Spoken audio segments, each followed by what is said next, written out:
Comme l'a rapporté Paris Match ce jeudi 6 avril, Anthony Delon et Paul Belmondo se sont retrouvés en Italie.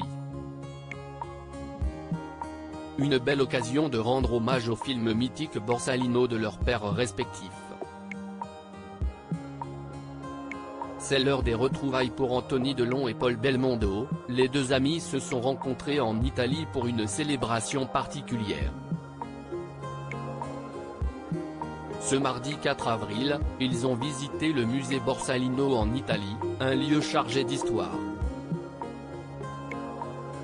En effet, en 1970, Jean-Paul Belmondo et Alain Delon ont partagé l'affiche du film Borsalino. Réalisé par Jacques Deray, le film mettait en lumière les deux acteurs les plus iconiques du cinéma français.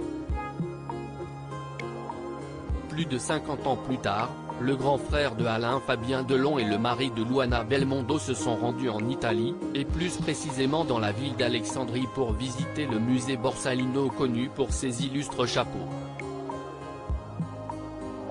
D'après les informations publiées ce jeudi 6 avril par Paris Match, les deux fils aînés d'Alain Delon et Jean-Paul Belmondo étaient ravis de découvrir ce lieu iconique.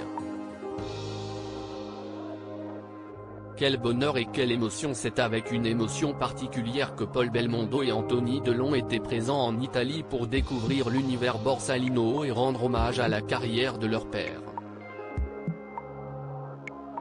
Dans des publications sur Instagram, le duo s'est exprimé à ce sujet. Quel bonheur et quelle émotion pour moi de découvrir à Alexandrie le musée Borsalino accompagné de mon ami Anthony, a déclaré Paul Belmondo.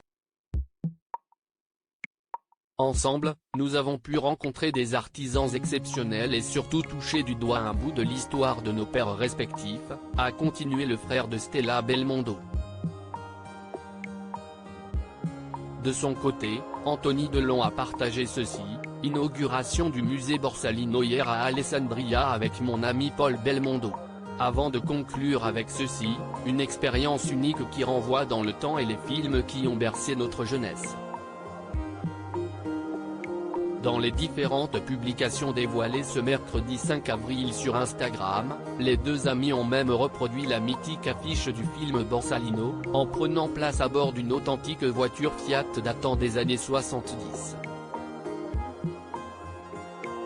Cette rencontre était également une manière symbolique de célébrer Jean-Paul Belmondo qui aurait fêté ses 90 ans ce dimanche 9 avril.